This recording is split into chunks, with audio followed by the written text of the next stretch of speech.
रोजा सिर्फ भूखा रहना नहीं, बल्कि ये एक रूहानी अमल है जो हमें सब्र और तकवा सिखाता है। बिस्मिल्लाहिर्रहमानिर्रहीम। मेरे मोहतरम बहनों, भाइयों और दोस्तों, अस्सलामु अलैकुम वरहमतुल्लाहि वबरकातुह।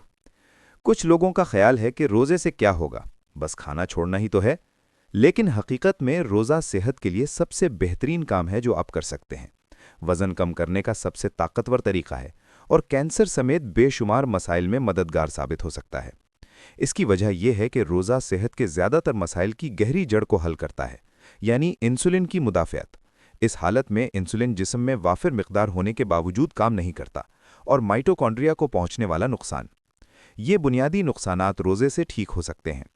आप उम्र के जिस भी मरहले में हों, रोज़ा आपके लिए एक ज़बरदस्त इलाज है। तो रोज़ा दरअसल है क्या?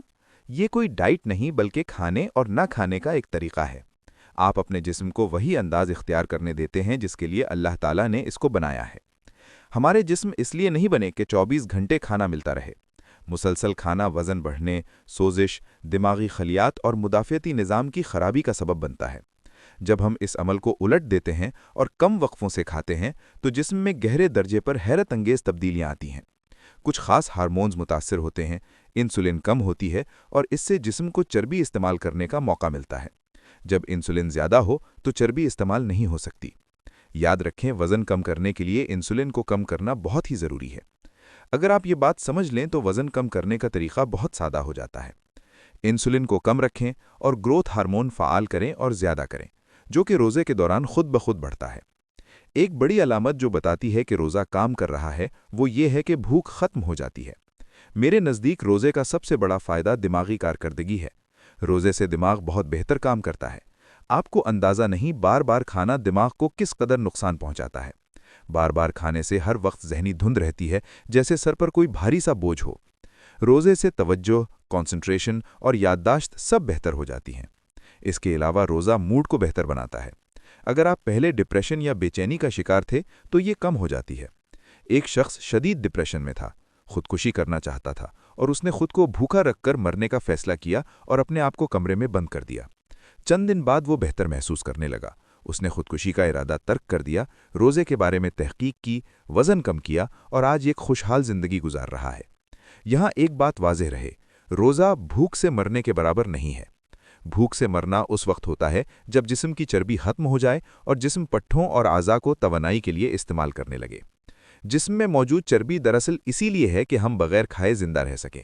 एक आम इंसान के जिस्म में तकरीबन 1 लाख कैलोरीज ज़ख़ीरा शुदा तवानाई होती है, चाहे वो मोटा ना भी हो। इसलिए चंद खाने छोड़ने से आप भूखे नहीं मरेंगे। इब्तिदा यूं करें, रात 12 से गुरूब आफताब तक रोज़ा रखें। ये 18 घंटे का रोज़ा बनता है। अगर आप मज़ीद फ़ायदा चाहते हैं तो एक वक्त का खाना OMAD इख्तियार करें, जिससे 23 घंटे का रोज़ा बनता है। 50 साल से ज़ायद उम्र वालों के लिए एक वक्त का खाना बहुत मौजू है। इसके बाद तवील रोज़ा आता है जो मुदाफ़ियती निज़ाम, दिमाग, आर्थराइटिस और यहाँ तक कि कैंसर में भी मददगार साबित हो सकता है। तवील रोज़ा कैंसर के खिलाफ नहायत ताकतवर साबित हो सकता है, क्योंकि इससे जिस्म के बका के जीन्स फ़ाल हो जाते हैं। इस किस्म के रोज़े मेडिकल निगरानी में रखे जाएं तो बेहतर है। अगर रोज़े के साथ कीटोजेनिक डाइट और वर्जिश शामिल कर ली जाए तो नताइज कई गुना बढ़ जाते हैं। कीटोजेनिक निज़ाम ग़िज़ा क्या है, इस पर हम मुस्तकिल वीडियो बनाएंगे। बदकिस्मती से सेहत का निज़ाम ऐसा है जिसमें ज़्यादातर अलामात दबाने पर तवज्जो देता है, सेहत बढ़ाने पर नहीं। इंसुलिन रेजिस्टेंस, पेट की चर्बी, सोजिश और आज़ा के इर्द गिर्द चर्बी, ये सब ज़्यादा खाने और गलत ग़िज़ाओं का नतीजा है। दिन में 5-6 बार खाने का तसव्वुर गलत है, क्योंकि इससे भूख और ज़्यादा बढ़ती है। कहा जाता है कि रोज़ा थायराइड के लिए नुकसानदेह है, लेकिन तहकीक से साबित होता है कि रोज़ा मेटाबॉलिज्म को बेहतर बनाता है। रोज़ा ख़तरनाक नहीं, बल्कि बार बार खाना बहुत ज़्यादा ख़तरनाक है। रोज़ा रखने के दौरान विटामिन्स, नमक और इलेक्ट्रोलाइट्स लेने से मसाइल पैदा नहीं होते। जब आप नहीं खाते तो जिस्म चर्बी को ईंधन के तौर पर इस्तेमाल करता है।